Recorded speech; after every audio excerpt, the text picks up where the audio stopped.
Welcome to our channel, and we saw a wonderful performance by you. You mentioned it's a homecoming for you after like 10, 12 years. How does it feel back home and performing? It feels great.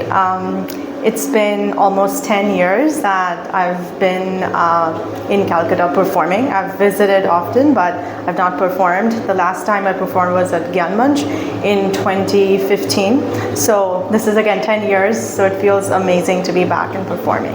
Talking about your dance journey, how did it all start? Somebody in the family inspired? So it's a fun story. I was 3 years old, and I was watching TV, and I would always dance to the jingles of the ads.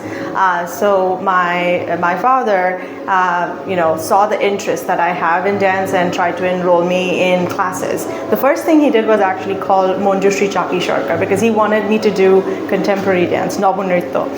Kintu Monjushri, he said that I was very young.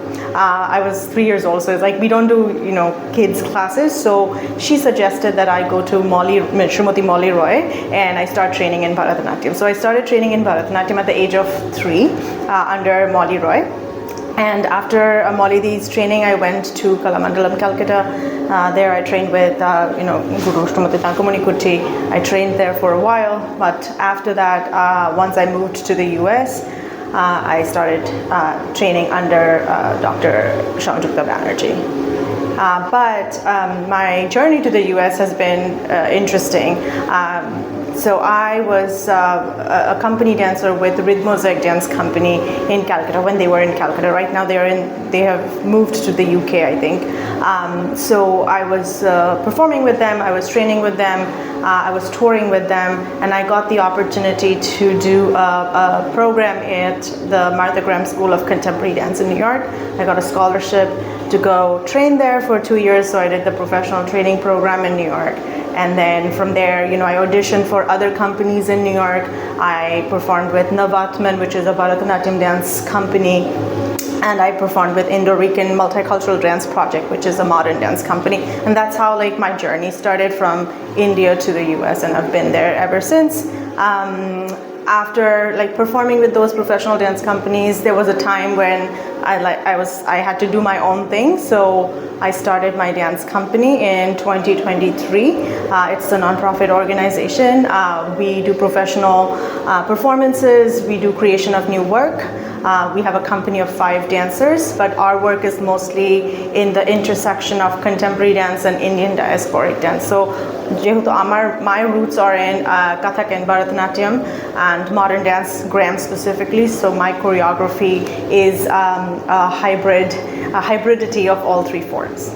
I believe you organize a dance festival out there.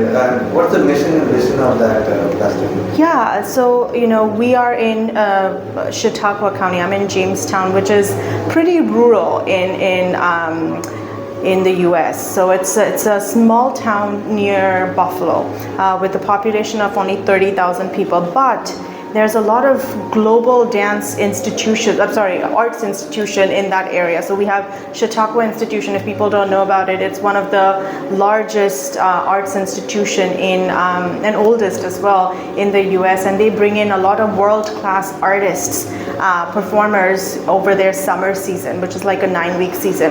But there has never been Indian classical dance that was staged in their main stage, right?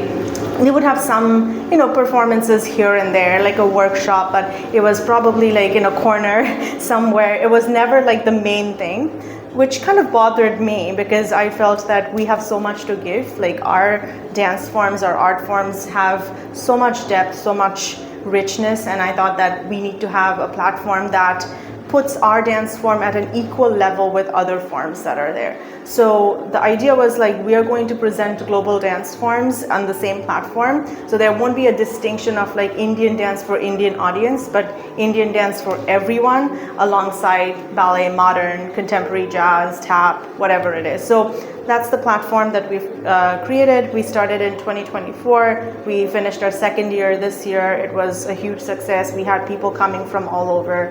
So we hope that we'll continue to do that. We get a lot of support from the New York State Council on the Arts. We get a lot of support from different foundations, corporate sponsors who help us, continue with this programming. If I ask you how much this dance helps you to connect with your roots? Yeah, I mean, the place where I live, the Indian population is very, very few. So there is no Indian, very few. The Indian community is very small.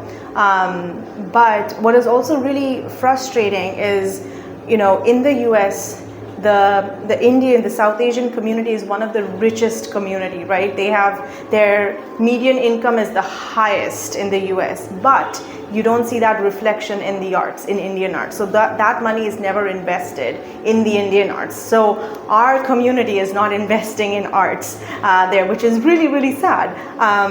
But the way I stay connected to my roots is actually through the art forms. So through my dance performances, training, practice, experiences, creating visual experiences for people. That is how I stay rooted. I get to meet so many different artists, both like diasporic artists as well as like Indian artists. So that's how I remain very connected to the forms. With the new year coming, any dream project, upcoming projects you are thinking of? Yeah, so our organization is a non-profit organization. So we do a lot of like quarterly series. We do where we work with emerging artists who are, doing works in progress, and we show it to our audiences. We do residencies. We do new choreography work as well. So the new thing that we're doing is we're doing a workshop in Indian contemporary dance in New York City actually in April, and then the Jamestown Dance Festival is coming up again in 2026. So we have expanded from a 2-day festival to now a week-long festival. So it's a week-long festival of dance. We have, multiple days of performances. We have panel discussions. We have film screenings. We have block parties. We have, a lot of workshops, intensives. So it's a whole week of dance. And the last question: a lot of youngsters are watching this. If they want to pursue a journey, not only dancing, performing arts, what are advice? Just do it. Don't listen to anyone. If you're passionate about dance in particular, and then arts, one thing you have to understand that money is a thing, right? So there won't be a lot of money that you would be able to make. But what would be very rewarding is that you are continuing this tradition, this your culture. You're continuing the tradition of this culture, not just in your own country but globally. So keep pursuing it, because dance will give you a lot of joy, if nothing else. Thank you for this one. Thank you.